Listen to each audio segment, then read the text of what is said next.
Hello everyone and welcome back to another DaNSkills video. Today the weather is absolutely superb. The sun is out, great day to make a video, do some football. We are carrying on our episodes reviewing World Cup balls from 1930 to present day. Today we've got this lovely jubbly ball called the FEDERALE 102 and it was hosted in Rome, Italy back in 1934. How long was that? Strange materials I must say. It is made out of genuine leather, the softer type. It's also got the laces near the valve. Very old and antique ball to review. Let's see how it will go. I've already got two balls on my channel. They are the Tiento ball 1930 first half and then the T-model second half ball, both of them 1930, because with the first half of the World Cup 1930 final they played with the Tiento ball, and with the second half of the final they played with the T-model ball. This is 4 years later from the 1930 to 1934 ball. Go check them out if you haven't already, because both of them are amazing balls with lots of facts, lots of new players that you probably haven't even heard of them before. This will be your first time hearing them, and they are in the history books of the World Cup. What we do in this series, we start off with ball mastery. As much cones as I'd like, 1, 2, 3, 4, more, lay them out here, do some ball mastery, couple of drills just to get ourselves warmed up, because that is the most important thing to do. Then we're moving on to dribbling with this ball, maybe lay out cones in a straight line and do some dribbling with them, see how well that will go. Then we'll do some dribbling and passing, combining dribbling and passing together with the board that we have got here today, and also with the 9-inch cones and with the 2-inch cones, combining them together. Then we move on to something that is amazing, doing passing, dribbling and shooting. After that we will do free kicks, so in a standard position, the ball not moving at all, and taking free kicks from about 25 yards away, see how that will go as well. And to end off, 1v1 versus the beast himself. We have beaten him 2 episodes in a row. What will he do this time? Let's find out. But before we get into the video, let's find out some interesting facts about the 1934 World Cup. A bit of interesting facts about the 1934 World Cup is that it was hosted in Italy from the 27th of May to the 10th of June. This legendary tournament was created by 3rd FIFA president Jules Rimet. The player who scored the most World Cup goals was Czechoslovakia forward Oldřich Nejedlý, who in club football played his whole career at Sparta Prague. He was considered Czech's greatest player of all time. He scored 6 goals in this tournament. Was the 1934 World Cup rigged? It apparently was for political gain. The 1934 final was hosted in Rome, Italy on the 10th of June at the Stadio Nazionale PNF Stadium.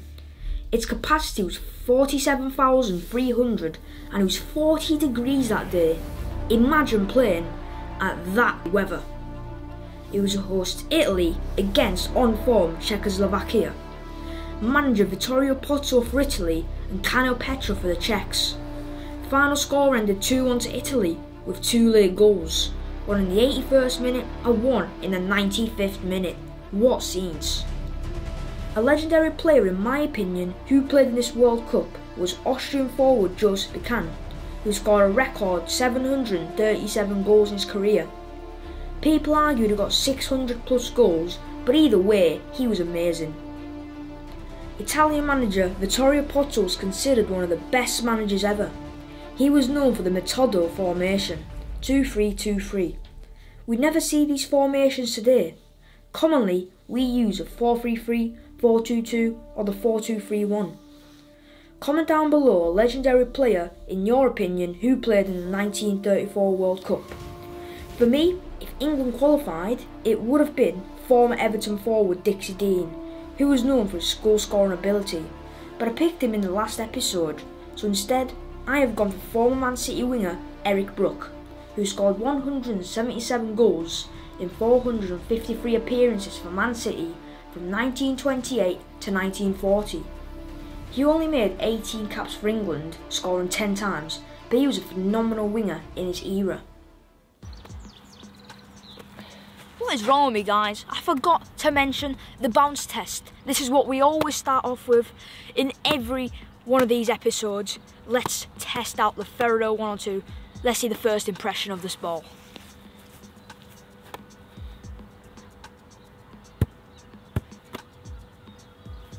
Well, pretty surprised. It never bounced too high. Yes, it did go in the middle, and that is, well, not the bounciest ball ever, but still it's in the middle. It's not moving around. The shape is pretty round. Well, a bit of a square, but, well, like Harry Maguire, but still decent to start off the episode. Now we're moving on to the warm-up with the ball mastery. Let's get into it.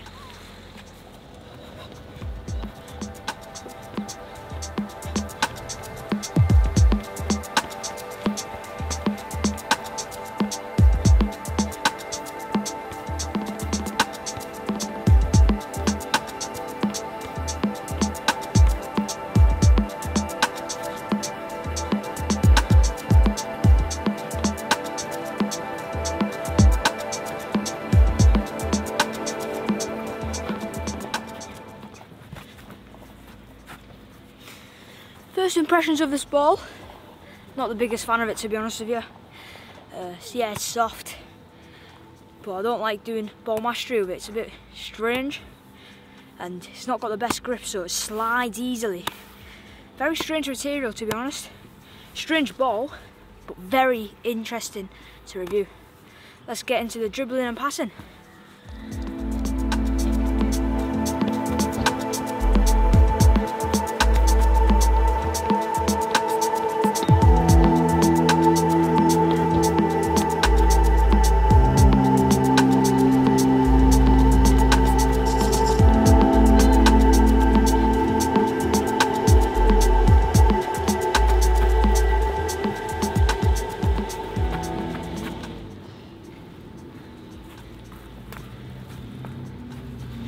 Now we're moving on to dribbling and passing with the board. Like I said in the ball mastery, it was very slippy, like very hard to do ball control. Maybe it's just me, or maybe it really is. Maybe because the lever, or maybe just because the control isn't good enough. For the dribbling close control, it was actually pretty good. Let's move on to dribbling and passing.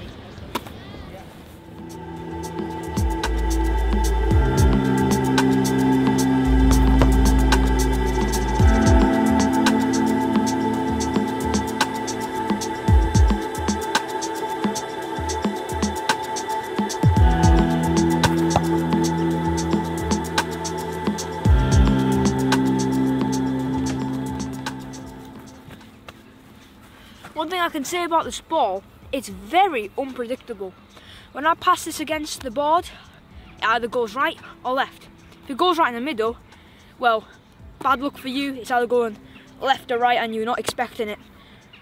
It depends how you hit the ball. If you hit under, it will be a very unexpected way that the ball go. And you have to get in the right body position to take the ball. If you hit it in the middle, you have a better chance that it will come right to you. That's the most important thing. Also, putting power on your pass when you get it back is also very important. Let's get into the passing, shooting and dribbling.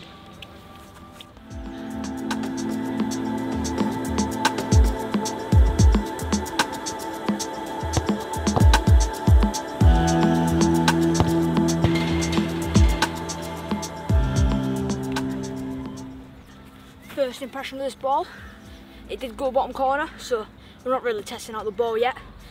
Testing its dribbling, its skill, and how it responds to the pass. This time, well, it did bounce off the ball like that, and then that made me have to control it, stop it dead, and then shoot. This will be a very interesting ball for shooting as well, because as I said in the beginning, this is not a complete circle. This is in a square kind of shape. But let's see how the other remaining shots will go. I'm very excited to see what's going to happen here.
left-footed. I've tried some left foot shots, gone in, they haven't. Got to do your body positioning once again, how you approach the ball. So did some right foot shots as well, and it's about your body positioning, chest over the ball, your power you put through it, where you approach it. Is it down there? Is it wrapping your foot around it? Is it the middle, or well, the top, which you never would ever do. The shooting was actually alright with it, a very unexpected ball. Now let's move on with the free kicks.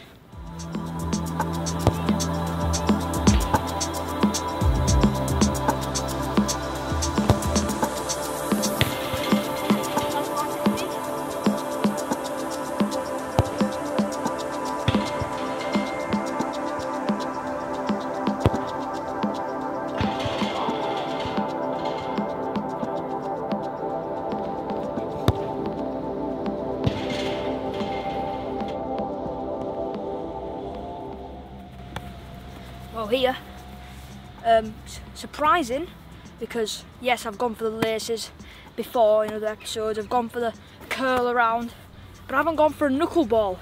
So I've been putting the ball on the valve and putting a bit of knuckle on it, and it's dipping, it's moving like a knuckle ball like Ronaldo does. So this is really, for me, the best technique you can do with a FEDERALE 1 or 2 ball, the knuckle ball. It's so smooth when you hit it. And well, you need, again, your body, chest over the ball, and then you see that nice smooth ball going to the top corner. Let's move on to the 1v1 versus the beast himself.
another victory under the belt. 3 wins in a row against the beast himself. 11-5 I believe was the score to me. No, 12-5. Actually a closer game. The beast did show his dominance in today's game, just not enough to beat DaNSkills. We'll see what happens in the next episode, where we are doing the 1938 ball. Getting onto the rating, how it actually looks. Well, I'm sorry FEDERALE, 1 out of 10. I just don't like the genuine leather. Very soft, obviously. I'm not the biggest fan of it, to be honest with you. How it actually is, it's a crazy ball to review. I will give it a 2 out of 10. So we got 3 out of 20. I think that's the worst out of the Tiento and team model ball.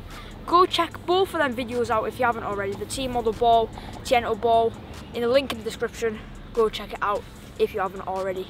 See you in the next video, guys. Bye.